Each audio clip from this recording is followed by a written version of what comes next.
Как понять, стоит ли покупать данный двигатель именно для Iveco Daily, а конкретно 3-литровый мотор?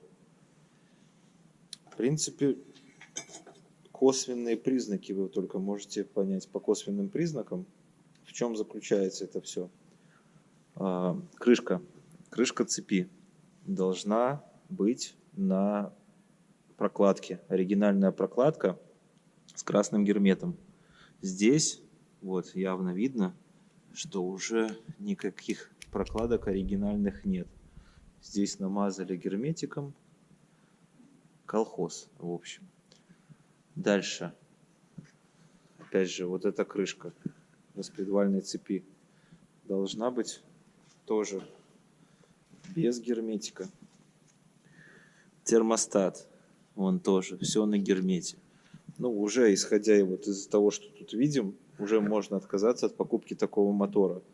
Потому что у него уже лазили щиторучки, причем пытались экономить. Соответственно, что там менялось внутри, можно только догадываться. Подфуфлили и в продажу. Дальше. Сбоку двигателя нужно смотреть на сам блок. Когда он вот такой вот ржавый стал уже и рыжий, то все, опять же, это уже приговор. Тут уже пробега 800 миллионов. Нормальный двигатель, ну это 200-300 тысяч, должен быть вот такого цвета, как алюминий, покрашен серой краской заводской. Что еще? Сразу проверяем турбинку на люфт. Вперед-назад. Вдоль оси. То есть в бок и вверх-вниз он будет двигаться. Должна крыльчатка двигаться. А вперед-назад нет. Опять же, люфт в данной турбине присутствует. Все, уже до свидания, уже забраковать.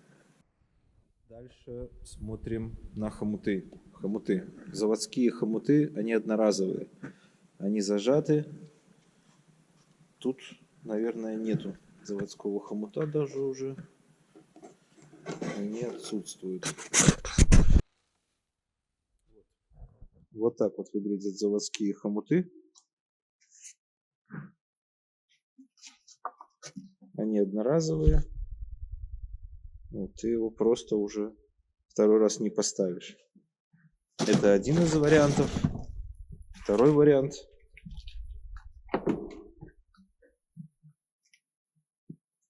Вот многоразовый заводской хомут. Его можно несколько раз использовать.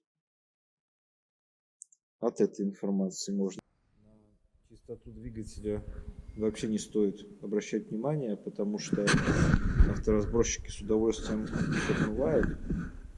Стоит обращать внимание на колодцы, внутри колодцев что происходит, и внутри впуска, то есть впускного тракта, впускного коллектора. Вот здесь достаем и видим песок, то есть, соответственно, что-то было с воздушным фильтром или с корпусом воздушного фильтра, и сюда залетал песок. То есть, опять же, зачем вам такой двигатель, куда попадал песок? Со стороны масляного фильтра все под фильтром обычно в масле, так что тут не стоит. В идеале при покупке такого двигателя нужно достать форсунки. Они опять же должны выйти легко. Если они не выходят, то двигатель ходил без крышки, соответственно, они все закисшие будут. Зачем вам это надо? Их очень долго и дорого доставать. Опять же, могут болты форсунок сломаться, куча гемора. То есть бэушный двигатель такой нам уже изначально не интересен. Далее, если у вас сняты форсунки, допустим, на этом двигателе, можно воспользоваться тестером утечки. Тестер утечки в цилиндрах. Подключиться, установить его и проверить, что вообще с цилиндрами происходит. На месте ли компрессия и в порядке ли цилиндры. Допустим, в этом двигателе ты так ничего не поймешь, даже крутя его. А Тестер утечки показывает, что второй и четвертый цилиндр что-то не так с герметичностью впускных клапанов. Соответственно, вы сэкономите кучу денег, просто не покупая этот двигатель. А то бывает как? Купили мотор, привезли устанавливать, ребята вам установят, он заводится, троит. Вы будете опять платить деньги за съем-установку. Это никому не надо, в принципе.